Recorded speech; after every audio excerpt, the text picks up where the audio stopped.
On the time scale of 24 hours, one of the huge mistakes that we all make, and I've said this many times, so if people have heard me say this before, forgive me, but it turns out it's still true.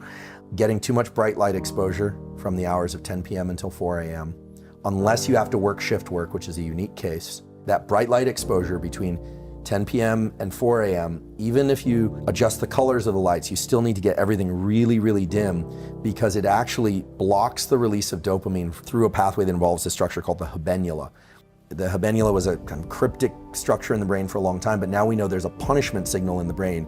You get neurochemically punished for viewing bright light at those hours.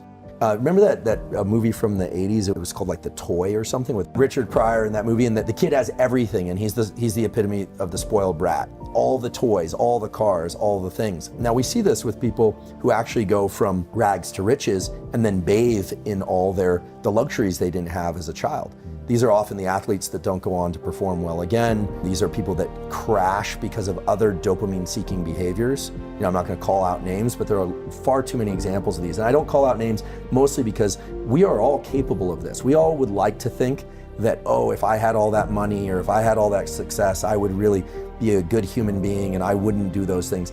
Any human being that is immersed in these dopamine circuits too much, or who gets too much pleasure without having to pursue it first and really work and actually experience pain, pleasure, ratcheting back and forth along that climb, because it wasn't just dopamine like this for you, it was probably pain, pleasure, pain, pleasure, pain, pleasure, pain, right? They're always proportional to one another. So anyone that does that, it has a tremendously hard time accessing pleasure.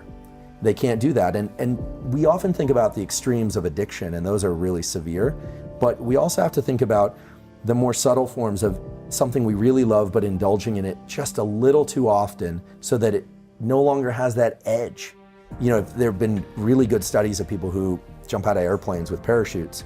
You know, I'm sure it's a lot of fun. It looks like a thrill, but people do it over and over and over again, often die doing other things. They often become drug addicts. There are a lot of examples of this. I mean, you can get addicted to anything. The key is to regulate that behavior. So you ask, what should people do? Well, certainly I'm trying this now, and I have some good examples. Some young people I know and work with are taking breaks from not just social media, but no cell phone whatsoever. I'm actually trying an odd experiment, which is for the first hour of every day, no phone. And so many times throughout the day, but I try and get 25 a day, where I actively refrain from doing something that I impulsively want to do. Could be looking at my phone, but it could even be something trivial.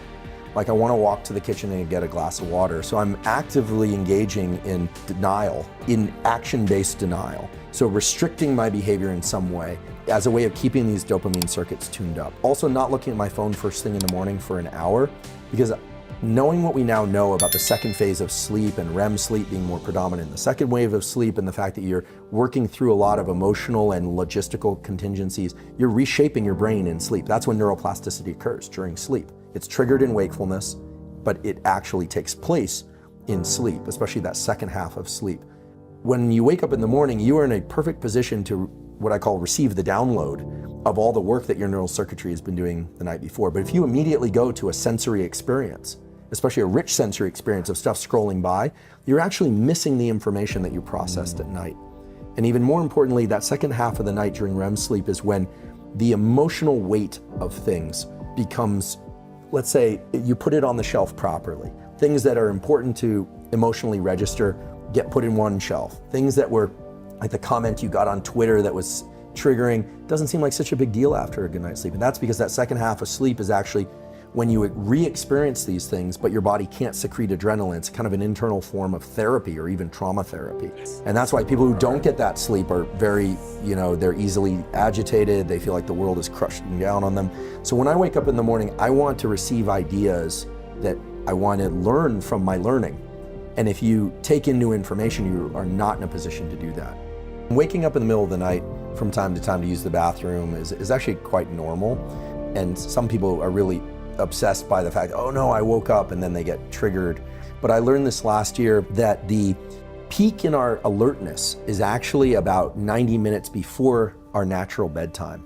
And a lot of people, they reach the point in the evening where they're ready to go to sleep, and then they feel all this, excitement and surge of energy, and they think, oh no, I'm not gonna be able to fall asleep. But that's actually a natural surge that's followed by a dip.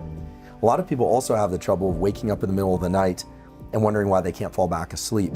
And one of the solutions is to go to bed earlier, because it means that your melatonin is starting to get released early in the evening. And so we all have the natural ability to push to stay up later if we really need to. This has obvious adaptive utility. But some people who should go to bed at 9 or 10 p.m. They're pushing to 11 or 12, and then their melatonin signal is starting to drop off. Now they can't fall asleep, or they're waking up at 2 or 3 in the morning and they're in trouble. When you start thinking about things like growth mindset in terms of how they convert to neurochemical signatures, it leads us to this place of, okay, if it's all subjective, then, if I just say, look, I'm going to stand up out of my chair and that's going to feel amazing, is that going to work? Well, no. It depends on the meaning that I attach to something. And this subjective part can be a little tricky and a little bit hard for people. So I want to try and lay it out in a concrete way so that if they want to apply this, they can.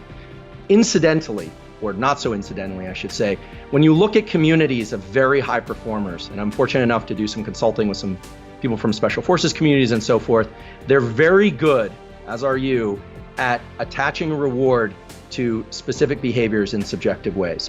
So growth mindset and these dopamine rewards that we subjectively apply are not about saying, oh, I had a terrible day, I performed poorly, but you know what, it's great, I just feel great anyway. It's not about that.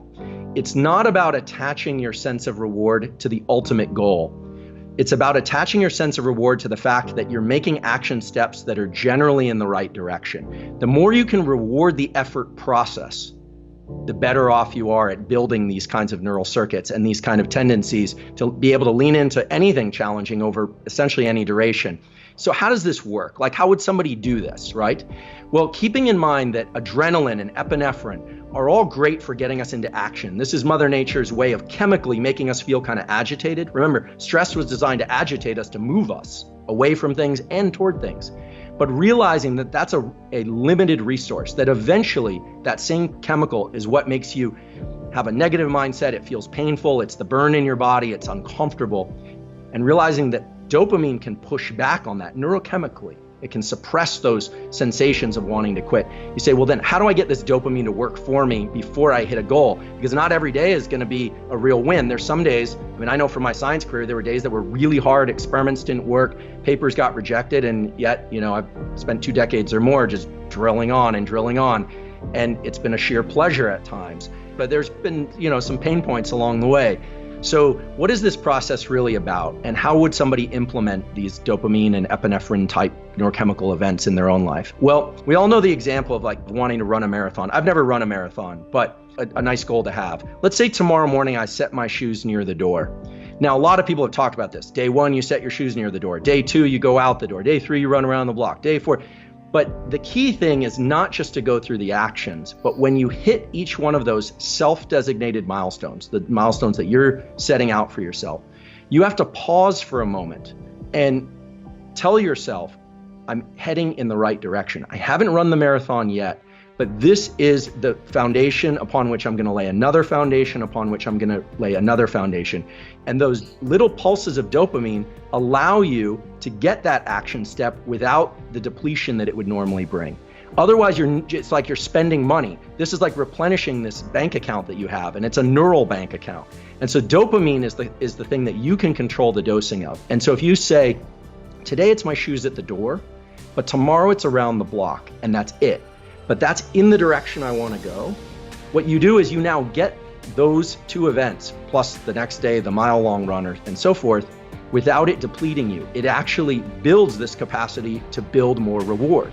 And this is what you've done. This is what people from elite special forces can do. They know how to make small, simple, physical steps in the real world that allow them to build on these reward circuitries, but they don't get delusional about how they're doing. They know, they keep the end in mind, but they get very micro. They move the horizon in very close. And so if you can move the horizon to something you know you can complete and you reward that, you essentially are where you were before. You're just as strong, if not stronger, but you're heading in the direction you need to go. You're not depleting, you're not spending out anything.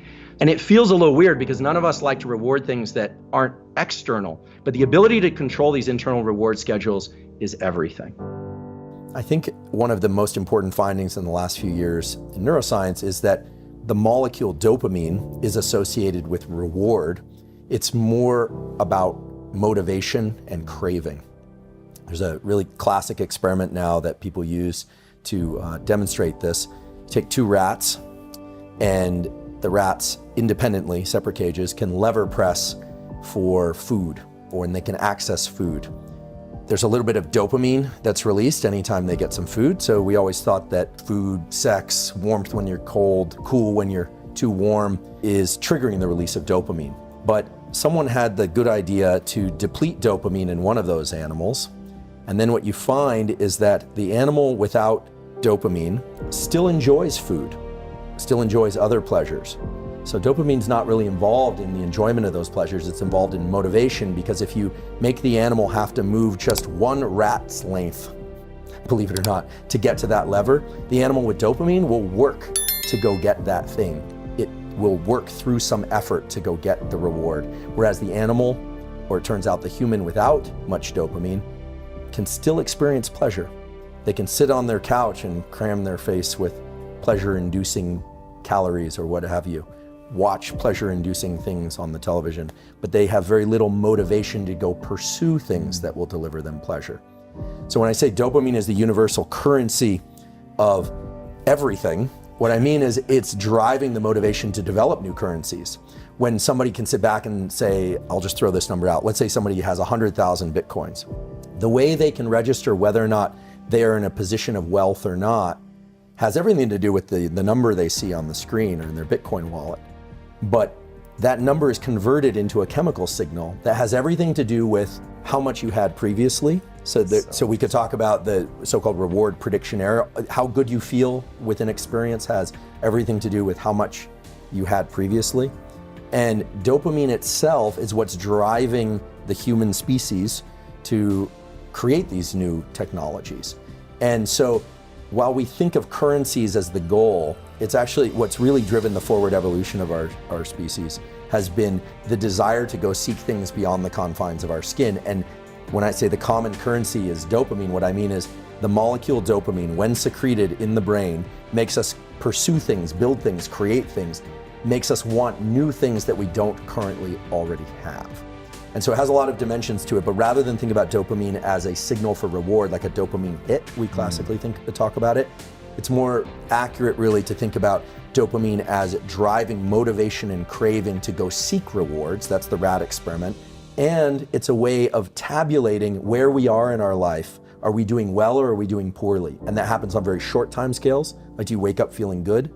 Or do you wake up feeling kind of low? Or on long time scales. If you're halfway through a long degree or you're halfway through your life, how are you doing? How do you gauge that? Well, it has everything to do with how much dopamine you were releasing in the previous days and weeks and years. So you're always comparing it, and all of this is subconscious. But what's cool is that once you make these processes conscious, once you understand a little bit about how dopamine is released and how it changes our perspective and our behavior, then you can actually work with it. So it's one of the instances where knowledge of knowledge actually turns out to be a really useful tool.